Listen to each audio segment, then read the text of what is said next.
Estamos iniciando mais um programa Saúde em Dia. Hoje, nosso convidado é o médico mastologista, o Dr. Ricardo Layer. E como sempre, todo outubro, temos que falar a respeito do câncer de mama e nada mais justo do que trazer um profissional de grande gabarito e também grande amigo meu. Ricardo, é um prazer tê-lo aqui conosco. Podemos conversar um pouco com os nossos telespectadores a respeito de uma doença tão temida. Prazer é grande meu, Luciano Olhar. Obrigado pelo convite aí novamente. A gente está aqui esclarecendo a população, todos os telespectadores, no sentido de prevenir, né, realmente o avanço e as consequências que podem ser drásticas dessa doença. O Outubro Rosa é fundamental, né? É um mês que ele é muito importante, que é o mês de conscientização a respeito da prevenção do câncer de mama. Ele é celebrado em mais de 100 países, né? O Outubro Rosa vem numa crescente impressionante, né? Ele é celebrado em mais da metade do mundo, né, em grande número de países, e isso é muito importante porque o câncer de mama ele é realmente mais incidente no mundo, né? Então, ele é 20%. Nada mais justo que ter um mês para poder lembrar, pelo menos, né, que existe, que tem que fazer os exames preventivos. Exatamente. A última estatística mundial é que para você fazer uma estatística mundial não é tão simples assim, né? É difícil. Exatamente. Então a última que foi feita foi em 2012 e foi visto uma incidência de mais de 1.600.000 casos de câncer de mama só no ano de 2012. Ou seja, é uma estatística muito, e mais de 500 mil de mortes pela doença, né? É muito, né, Ricardo? Então isso aí justifica, né, o Outubro Rosa. Exatamente. Que, é claro, não vai ser nesse mês que todas as pessoas vão fazer os exames, mas que fica um alerta, chamar né? a atenção de alertar as pacientes, né? Ricardo, então vamos explicar um pouquinho, falar um pouquinho a respeito do câncer. Todo mundo já ouviu falar, muita gente está cansada de saber o que é o câncer, mas eu acho que não custa nada reforçar um pouquinho o que vem a ser o câncer da mama. O câncer, de uma maneira geral, e na mama não é diferente, é uma célula que ela sofre uma mutação, então ela passa a ser uma célula diferente, uma célula anômala, e essa célula tem duas propriedades, né, que são as propriedades do câncer, que é a propriedade de multiplicação rápida, certo, e o que é mais assustador no câncer, que é a propriedade de disseminação, né, que é a metástase. Então, normalmente, o que mata em um câncer, principalmente o de mama, é a metástase, é quando a célula pega a corrente sanguínea, tem a capacidade de trafegar pela corrente sanguínea e de se instalar em outro órgão. A partir do momento que ela se instala em outro órgão, é uma doença disseminada, uma doença que já não é mais curável, né? Claro que hoje, com o avanço da medicina, exatamente, né? O avanço da tecnologia, tudo que é precoce, né, dos tratamentos. Então, hoje até na questão da doença metastática, então, por exemplo, um câncer de mama com metástase óssea, por exemplo, né?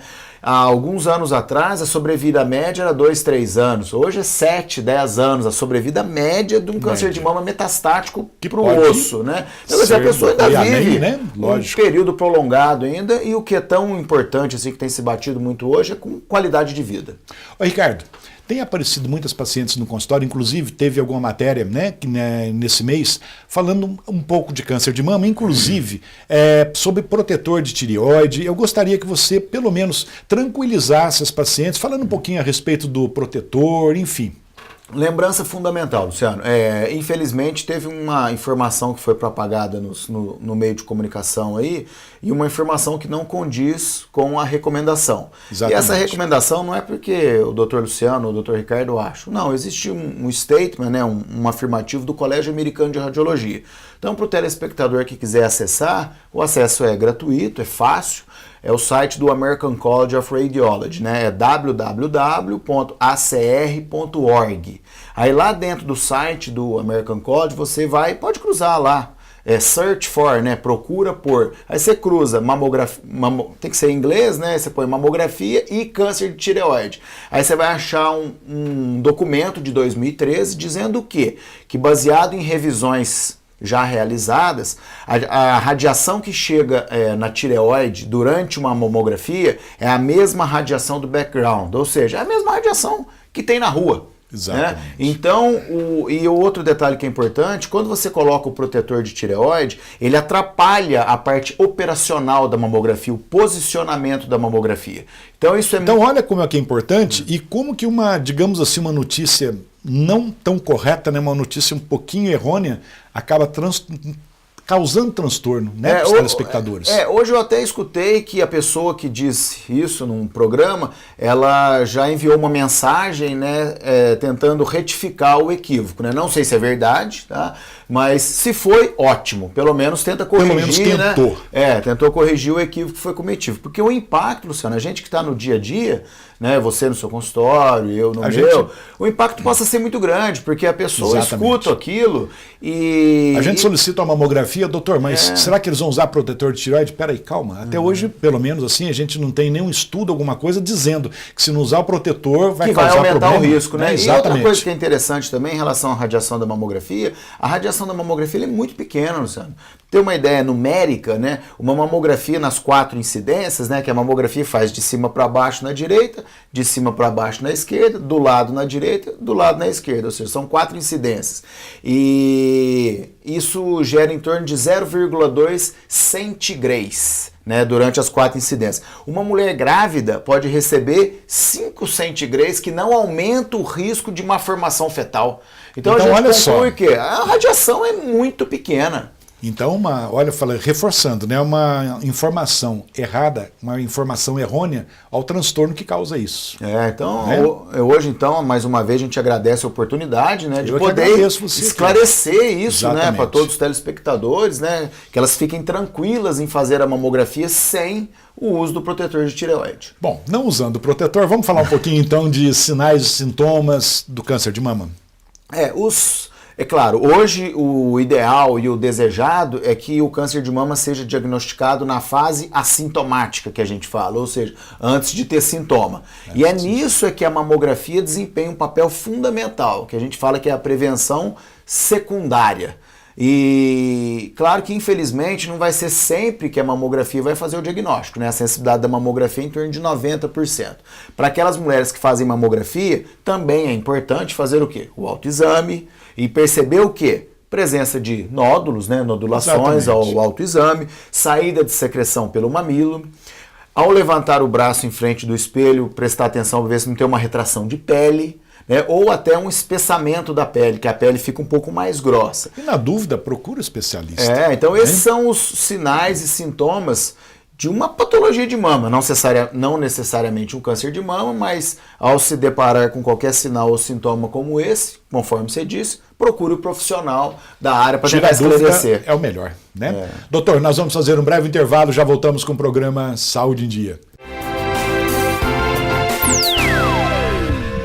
Voltamos com o programa Saúde em Dia. E hoje, em homenagem ao Outubro Rosa, nosso colega médico mastologista, Dr. Ricardo Laier.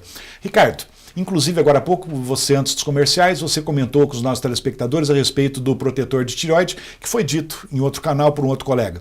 E também foi dito a respeito de reposição hormonal e câncer de mama. O que você diz, na sua opinião? Então, antes de qualquer coisa, Luciano, com o avanço, né, das pesquisas, hoje, já há algum tempo, a gente tem um follow-up mais longo, né, ou seja, um acompanhamento mais longo dos ensaios clínicos em relação à terapia hormonal. Que fique bem claro, né, que o termo reposição ele já foi abolido. Né, o termo reposição hormonal ele não existe. Tá? O termo que é consagrado na literatura mundial agora é qual? Terapia hormonal. Que significa o quê? A mulher entrou na menopausa, ela está sintomática, aqueles fogachos, aquela queixa que você escuta tanto, né? Onda de calor, fogacho, distúrbio psicológico, né? Irritabilidade, tudo. Tanto é que muitas vezes chega a ser uma síndrome mesmo, que são vários sinais e sintomas. Então, se a mulher está sintomática e não tem contraindicação para fazer uso, ela vai tratar os sintomas da menopausa com o hormônio. Então, ela não tem que repor. Né? Porque até é proscrito você usar o hormônio, né? O proscrito é que não está indicado, né? Você usar o hormônio na prevenção de absolutamente nada. Isso aí não está indicado. Então, recentemente, eu não sei se alguém já fez essa comparação, mas o que me veio na cabeça, há algum tempo eu tenho feito essa comparação, é a mesma coisa você ter dor de cabeça e tomar um analgésico para dor de cabeça. Você está com sintoma de menopausa, você vai tomar o quê para resolver os seus sintomas de menopausa? O hormônio. Né? E aí agora, já há alguns anos, está muito bem esclarecido isso aí, os consensos, né, os guidelines são muito semelhantes. Recentemente eu vi o inglês, né, do NICE, né, do NHS, National Health System, da Inglaterra, ele soltou um consenso sobre terapia hormonal mais ou menos 6 meses atrás. E ele vai de encontro com o consenso norte-americano, canadense, alemão, todos falam a mesma coisa. Né? Entrou na menopausa, está sintomática, não tem contraindicação para o uso do hormônio, mudou o hábito de vida, não resolveu? Pode fazer uso do hormônio tranquila. O que não pode? Usar doses altas de hormônio por períodos prolongados. Né? É por isso que a gente sempre recomenda, né? Os pacientes, orienta, faz sob controle, procura fazer os exames periodicamente. Então, tudo que é sob controle não há. Isso, né? então Pelo não tem menos... mais aquela história da faca de 2 gumes. Essa frase ficou tão famosa, né? Na terapia hormonal, né? A faca de 2 gumes. Não existe mais essa faca de 2 gumes. Você vai individualizar caso a caso, e se a paciente não tiver contraindicação, que são principalmente 2 contraindicações, se ela tiver um câncer de mama, ou se ela tiver, ou ela mesma, ou histórico de eventos tromboembólicos, né, que é trombose, embolia pulmonar, aí o hormônio está contraindicado. Agora, em não havendo nenhuma dessas situações, o hormônio está indicado, claro, mas nesse sentido. Ele é um sintomático, e bem controladinho, ele é um sintomático. Ô, Ricardo, vamos falar um pouquinho a respeito do diagnóstico, inclusive, o ano passado, né, quando você esteve aqui no programa, eu perguntei para você a respeito da tomossíntese 3D. Como que está isso hoje? Vem evoluindo, né, cada vez mais. No Brasil a gente já tem algumas instituições que adquiriram o aparelho, e a vantagem da tomossíntese, assim, é mais no sentido de evitar o recall, né, de ter que chamar a paciente de novo para fazer um outro exame. Repetir, né? Repetir, ou fazer uma incidência especial da mamografia. Porque qual que é a grande vantagem? Você tem o plano Z. A mamografia normal ela tem 2 dimensões, o plano X e o plano Y. E a mamografia de 3 dimensões, que é a tomossíntese, ela tem o plano Z, ou seja, ela tem o plano de profundidade. E aí, quando você tem um plano de profundidade, você evita muito o falso positivo, que é o quê? Quando você não tem o plano de profundidade, ao fazer a mamografia, pode uma estrutura ficar sobreposta à outra. E aí forma uma falsa imagem. Uma falsa imagem.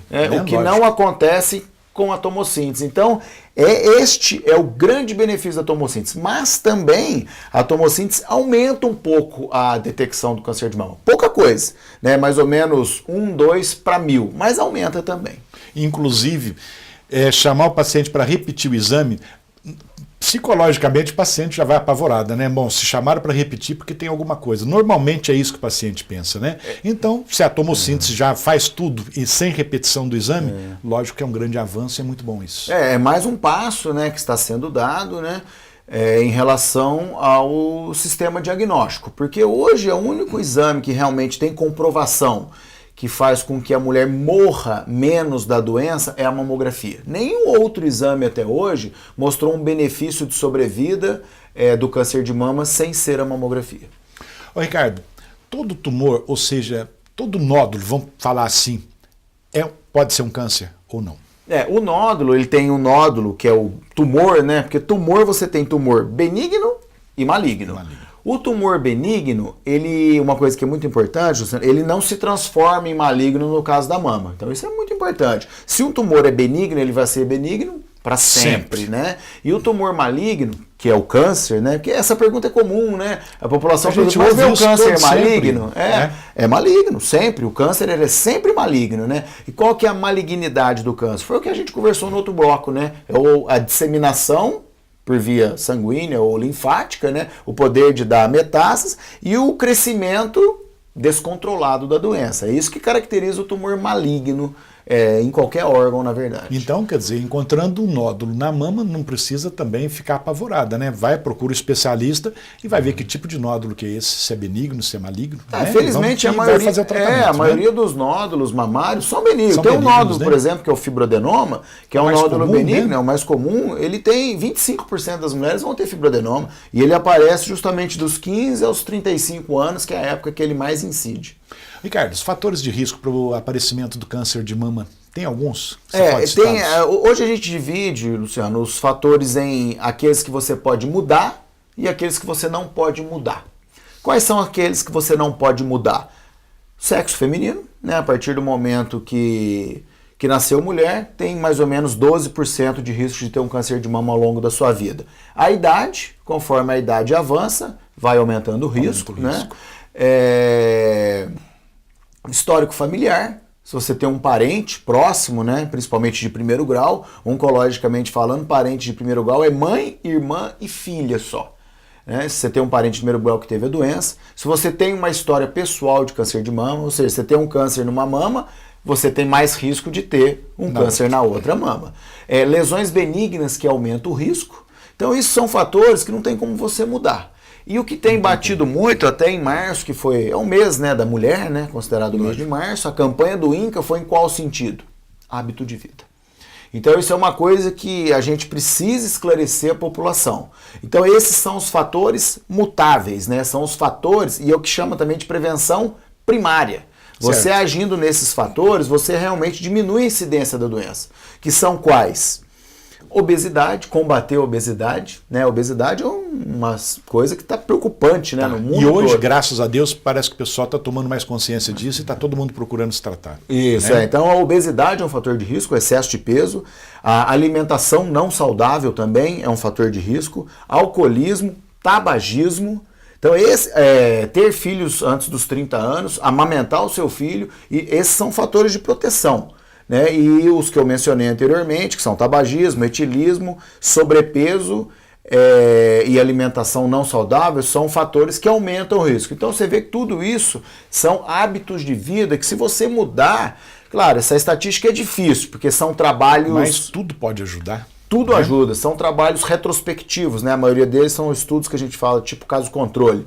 Então, metodologicamente, não são estudos com alto nível de evidência. Mas é difícil você ter estudo diferente do que esse. Mas acredita-se que você pode reduzir a incidência do câncer de mama em até 30% a 50% se você agir nesses fatores. Sem contar, né, Luciano, o quê? É uma boa porcentagem, né? E sem contar no quê? Nas outras doenças, né? Você tem um hábito de vida saudável, você vai diminuir uma série de outras doenças. Qualidade de vida, né? Doutor, no próximo bloco a Juliana estará aqui conosco também com as perguntas dos nossos telespectadores, que acredito que deve ter muita curiosidade, né, a respeito. Correto? E se você puder responder para nós, seria um prazer. Nós estamos à disposição. Vamos fazer um breve intervalo, já voltamos com o programa Saúde em Dia. Voltamos com o programa Saúde em Dia. E neste bloco a presença da Juliana com as perguntas de nossos telespectadores. Juliana, tenho certeza, como você comentou agora há pouco, tem muitas perguntas. Tem sim, doutor Luciano, até porque é um assunto muito importante, né? Que todos devem se prevenir, se cuidar com relação ao câncer, né? Que é uma doença temida por todos. Por todos. Né? Todo mundo, né, doutor, fica aí nessa preocupação. Então vamos prevenir, já desde o início fazer uma boa prevenção para a gente não ter nem um susto lá na frente. Exato. Você que está nos assistindo, se quiser participar com a gente do nosso programa, envie suas dúvidas, suas perguntas para o nosso e-mail drluciano@programasaudeendia.com.br. Curta a nossa página no Facebook e no Instagram, Programa Saúde em Dia, e mande também, né, alguma dúvida, alguma pergunta para o WhatsApp do Dr. Luciano no telefone 35 991 42 24 21. Lembrando a todos que enviarem suas perguntas, será mantido em sigilo por questões éticas, doutor. Correto. É isso aí, né, Juliana? Doutor Ricardo, uma coisa que o pessoal preocupa muito é que, às vezes, né, as mulheres, alguma batida na mama, algum traumatismo.